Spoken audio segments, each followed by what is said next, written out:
কে? অজিত কুমার কি লিখেছে, তুমি কি কারো বুকের উপরে পা রেখেছো?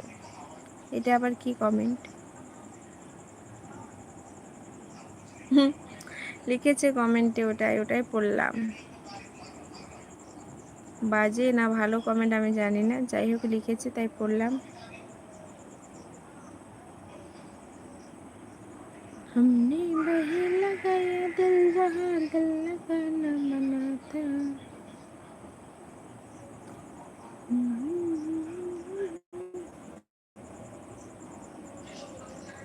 এখন তবু ছেড়ে থাকা যায়, এরপরে তো ছেড়ে থাকা যায় না, এত গরম। না গো, আমি কখনো কারো বুকের উপরে পা রাখিনি, যেটা আর কি। কেন এই কোশ্চেনটা করলে কেন হঠাৎ?